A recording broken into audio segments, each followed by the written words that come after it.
সর্বশেষ আপডেট বাংলা সংবাদে সবাইকে স্বাগত। প্রথমেই সংবাদ শিরোনাম, পরে বিস্তারিত। এনসিপির মার্কা সাপ্লাই হতে হবে, বলল সার্জিস। এদিকে বিএনপির কাছে কত আসন চেয়েছে জামায়াত, জানালেন মির্জা ফখরুল।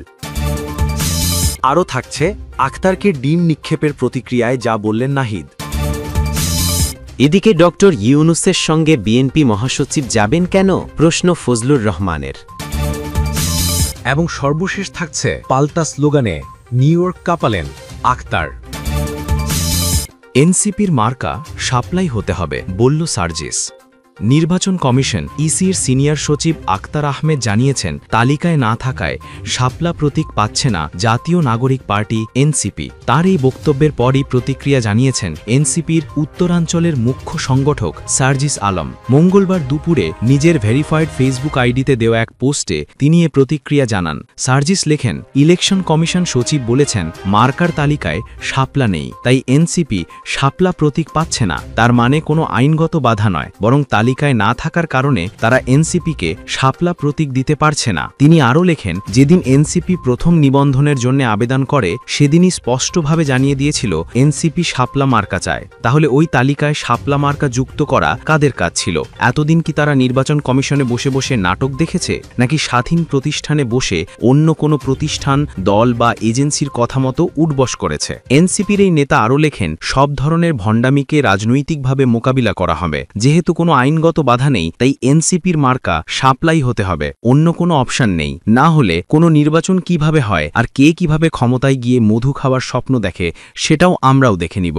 এর আগে মঙ্গলবার রাজধানীর আগারগাঁওয়ে নির্বাচন ভবনে নির্বাচন কমিশনের সিনিয়র সচিব আখতার আহমেদ জানান, তালিকায় না থাকায় শাপলা প্রতীক পাচ্ছে না জাতীয় নাগরিক পার্টি এনসিপি। তিনি জানান, এনসিপিকে বিকল্প প্রতীকে আবেদনের জন্য আহ্বান জানানো হয়েছে। আগামী রোববার থেকে নির্বাচন কমিশনের সংলাপ কার্যক্রম শুরু হচ্ছে। শুরুতে সংলাপে অংশ নেবেন সুশীল সমাজের প্রতিনিধি ও শিক্ষাবিদরা। তিনি বলেন, নির্বাচনী আচরণ বিধিমালা ও প্রতীক সংক্রান্ত ভেটিং শেষ করে সংশোধিত তালিকা কমিশনে জমা পড়েছে, তবে ওই তালিকায় শাপলা প্রতীকটি অন্তর্ভুক্ত নেই।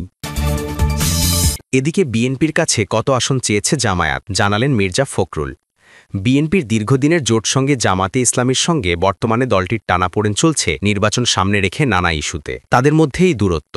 বিএনপি ফেব্রুয়ারিতে নির্বাচনের পক্ষে জোরালো অবস্থান নিয়েছে। অন্যদিকে জামাতে ইসলামী বলছে নির্বাচন হতে হবে সংখ্যানুপাতিক প্রতিনিধিত্ব পদ্ধতিতে। আগের নির্বাচনগুলো বিএনপি জামায়াত একসঙ্গে নির্বাচন করলেও ত্রয়োদশ নির্বাচনে এমনটি হবে কিনা সেটি এখনও স্পষ্ট নয়। এখানে রয়েছে আসন নিয়ে নানা হিসেব নিকাশ। অনেকেই মনে করছেন বিএনপির কাছ থেকে প্রত্যাশিত সংখ্যক আসন পেতে চাইছে জামায়াত। এ বিষয়ে বিএনপির মহাসচিব মির্জা ফখরুল ইসলাম বলেছেন, জামাতে ইসলামী আমাদের কাছে 30টা আসন চেয়েছে, আমরা উৎসাহ দেখাইনি, অনেক কম একটা সংখ্যার কথা বলেছি, যা তাদের মনোপুত হয়নি। সম্প্রতি ঢাকার গুলশানে বসে ভারতের কলকাতার বাংলা দৈনিক পত্রিকা এই সময়কে দেওয়া সাক্ষাৎকারে বিএনপি মহাসচিব এসব কথা বলেন। সাক্ষাৎকারটি সোমবার প্রকাশিত হয়। এক প্রশ্নের জবাবে মির্জা ফখরুল বলেন, জামায়াত যত বড় না শক্তি, আমরা অকারণে তার চেয়ে বেশি গুরুত্ব দিয়েছি। পিআরটিআর সবই বিএনপির উপর চাপ সৃষ্টির কৌশল। জামায়াত কিন্তু নির্বাচনে প্রস্তুতি নিচ্ছে, বিভিন্ন জায়গায় প্রার্থীর নাম ঘোষণা করছে। আসলে দেশে প্রবলভাবেই মানুষ নির্বাচন চাইছেন। সেনাবাহিনী চাইছেন, অন্তর্বর্তী সরকারের প্রধান উপদেষ্টা মোহাম্মদ ইউনূসও চাইছেন।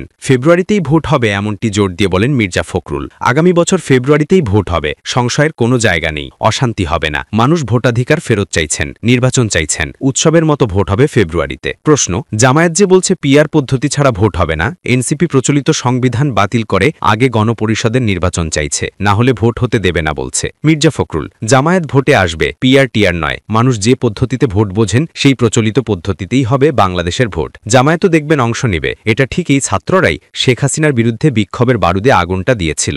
এখন আর তাদের কিছু নেই। শোনা যায় এনসিপি নাকি আপনাদের কাছে আসন চেয়েছিল। এমন প্রশ্নে বিএনপি মহাসচিব বলেন, না, এনসিপি কখনো চায়নি, তবে জামায়াত চেয়েছে। এনসিপির এখন একমাত্র লক্ষ্য বিএনপিকে সরকার গঠন করতে না দেওয়া। আরও থাকছে আখতারকে ডিম নিক্ষেপের প্রতিক্রিয়ায় যা বললেন নাহিদ।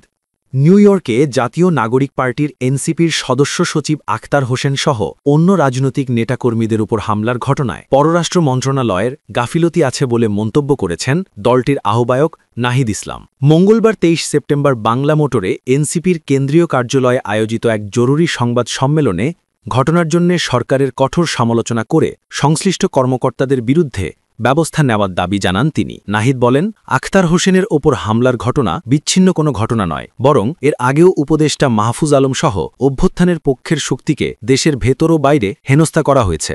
আর এসব ঘটনার পেছনে প্রশাসনের কর্তা ব্যক্তিরাই জড়িত আছে। তিনি বলেন, আমরা বলতে চাই, ক্রমাগত হামলা চলছে, সরকার কোনো কার্যকরী পদক্ষেপ নেয়নি।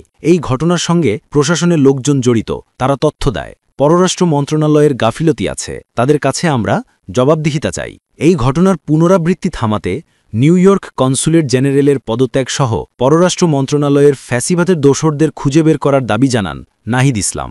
এদিকে ভারতীয় গণমাধ্যমকে দেওয়া মির্জা ফখরুল ইসলাম আলমগীরের এক সাক্ষাৎকারের বিষয় টেনে নাহিদ ইসলাম বলেন, আওয়ামী লীগ পুনর্বাসনের রাজনীতি করলে বিএনপির জন্য তা কাল হয়ে দাঁড়াবে। বিএনপিকে বলবো, আওয়ামী লীগ পুনর্বাসনের রাজনীতি থেকে সরে বাংলাদেশ পুনর্গঠনের রাজনীতি করুন। নির্বাচন কমিশন থেকে এনসিপির দলীয় প্রতীক হিসেবে শাপলা প্রতীক পাওয়ার সম্ভাবনা নাকচ করলেও নাহিদ ইসলাম বলেন, এখনও শাপলা প্রতীক পাওয়ার প্রত্যাশা করে তার দল। এদিকে ডক্টর ইউনুসের সঙ্গে বিএনপি মহাসচিব যাবেন কেন? প্রশ্ন ফজলুর রহমানের। ডক্টর ইউনুসের সঙ্গে বিএনপি মহাসচিব যাবেন কেন? জামায়াত আমির তো যায়নি, এমন প্রতিক্রিয়া জানিয়েছেন বিএনপি চেয়ারপারসনের উপদেষ্টার পদ স্থগিত হওয়া বীর মুক্তিযোদ্ধা অ্যাডভোকেট মোহাম্মদ ফজলুর রহমান। মঙ্গলবার একটি জাতীয় দৈনিকে দেওয়া এক সাক্ষাৎকারে এমন প্রতিক্রিয়া জানান তিনি। বিএনপি মহাসচিব সহ রাজনীতিকদের নিউ ইয়র্ক সফরের প্রতিক্রিয়ায় ফজলুর রহমান বলেন, এটা মানুষ সম্ভবত ভালোভাবে দেখে না। ফজলুর রহমান বলেন, সারা দেশের গুঞ্জন কিন্তু একসঙ্গে কানে আসে, মানুষ কিন্তু জিনিসটাকে ভালোভাবে নিচ্ছে না, কারণ ইউনুস একটা সরকার চালান। 1 বছর আগে ইউনুসের যে সুনাম ছিল এখন তা নেই, এখন তিনি সবচেয়ে তলানিতে আছেন। এই তলানির যে ময়লাটা, দুর্নামটা নেওয়ার তো আমার কোনো দরকার নাই। বিএনপির মহাসচিব যাবেন কেন? জামায়াতের আমির বা মহাসচিব তো যান নাই। তিনি বলেন, এরকম একটা ছেলের সঙ্গে উনি বিএনপি মহাসচিব সেম প্রোটোকলে যাবেন কেন, যে ছেলেটার পার্টিটার এখন পর্যন্ত রেজিস্ট্রেশন হয় নাই? এনসিপির একটা ছেলের সঙ্গে কেন যাবেন উনি? ফজলুর আরও বলেন, মানুষ কিন্তু বুঝে যে বিএনপি কি এতই অসহায় হয়ে গেছে যে না গেলে একদম ক্ষমতা পামু না, যে যাই দেখি স্যারের যদি একটু দয়া করে। এটা মানুষ মনে করে। আমি কি মনে করি, এটার কিছু আসে যায় না। আমি বলবো, রাজনীতিতে সঠিক সময়ে সঠিক সিদ্ধান্ত এটা বড় সাংঘাতিক জিনিস। এবং সর্বশেষ থাকছে পাল্টা স্লোগানে নিউ ইয়র্ক কাঁপালেন আখতার। যুক্তরাষ্ট্রের নিউ ইয়র্কের জন এফ কেনেডি আন্তর্জাতিক বিমানবন্দরে আওয়ামী লীগ কর্মীদের দ্বারা হেনস্থার শিকার হওয়ার পর পাল্টা স্লোগান দিয়ে যুক্তরাষ্ট্রের রাজপথ উত্তাল করেন জাতীয় নাগরিক পার্টির এনসিপিএ সদস্য সচিব আখতার হোসেন। বিমানবন্দর থেকে হোটেলে ফেরার পর ম্যানহাটনের হোটেলের নিচে অবস্থিত এলাকায়ও তীব্র বিক্ষোভ গড়ে ওঠে। চোখের সামনে বিরোধীদের বিক্ষোভ দেখেই পাল্টা স্লোগান দিতে হোটেলের নিচে নেমে আসেন আখতার হোসেন ও তার সহকর্মীরা। এ সময় তাদের সঙ্গে ছিলেন এনসিপির যুগ্ম আহ্বায়ক ডাক্তার তাসনিম জারাসহ আরও কিছু নেতাকর্মী। তারা একসাথে স্লোগান দেন, মুজিববাদ মুর্দাবাদ, ইনকিলাব জিন্দাবাদ, বিচার চাই, বিচার চাই, শেখ হাসিনার বিচার চাই, 1 2 3 4 ফ্যাসিজম নো মোর। ঘটনার একটি ভিডিও সামাজিক যোগাযোগ মাধ্যমে ছড়িয়ে পড়ে। ভিডিওতে দেখা যায় আখতার হোসেন ও তার সহযোগীরা উত্তেজনাপূর্ণ স্লোগানে রাজপথ সরব করে তুলেছেন। এ সময় হোটেলের বিপরীতে দাঁড়িয়ে থাকা আওয়ামী লীগ কর্মীরাও পাল্টা স্লোগান দিতে থাকেন। এর আগে সোমবার 22 সেপ্টেম্বর জেএফকে বিমানবন্দরে পৌঁছালে আওয়ামী লীগের স্থানীয় কর্মীরা আখতার হোসেনকে লক্ষ্য করে ডিম নিক্ষেপ ও গালিগালাজ করে।